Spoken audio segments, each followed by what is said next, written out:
Alrighty guys, final update. Just gonna basically run through you the whole escape room.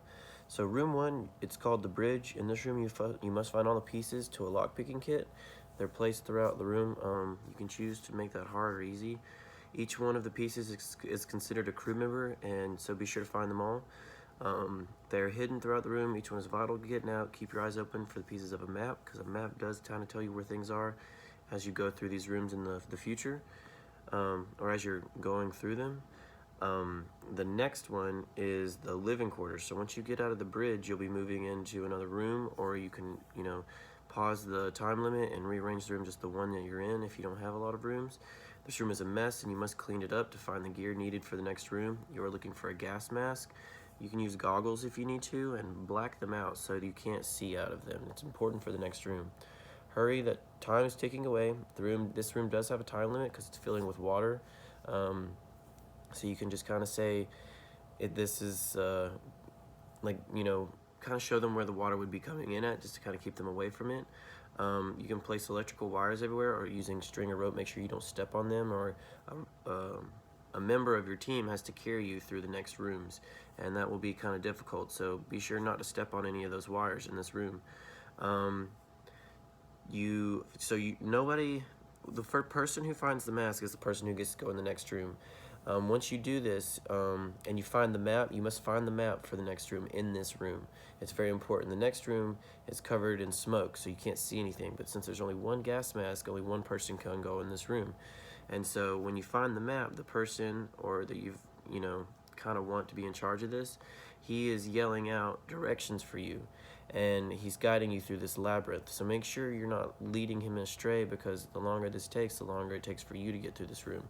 He's got to get through the room to turn on all the fans to suck out all the smoke so everybody can come through. But basically the whole puzzle of this one is to guide him through the room without anybody being in there except him, and he is blindfolded and cannot see. Time is still ticking away, so be sure you hurry. The hangar and the hangar part 2 are kind of all in the same room. Make a big room out of it. This room is a mess. The contents are piled up against the door, and everyone must help move these heavy objects blocking your path. You can stack chairs, weights, things that everyone kind of has to help move. Once you get into the next room or next part of the room after you've moved all your stuff away, this room is a mess and it's very dark as well, so you gotta be careful. But the goal here is not to move the items.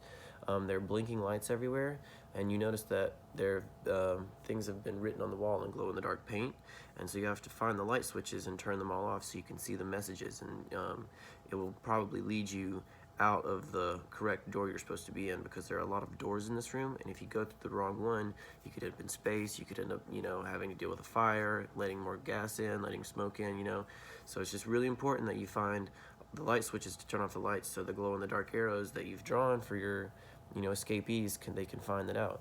This room has a time limit as well. Up to you.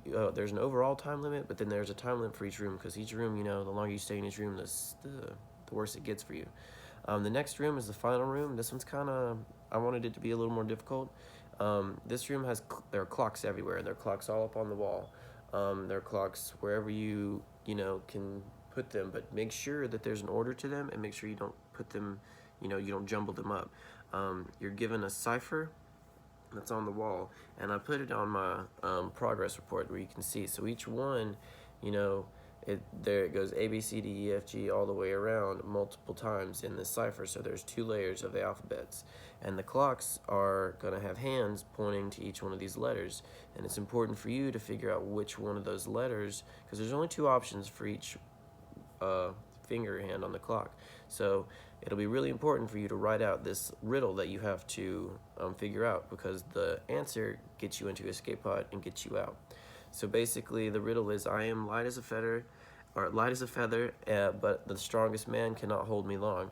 The answer is air. So once you figure out the cipher and you've entered it in, you're free to go. Hope you guys enjoyed my escape room, or rooms.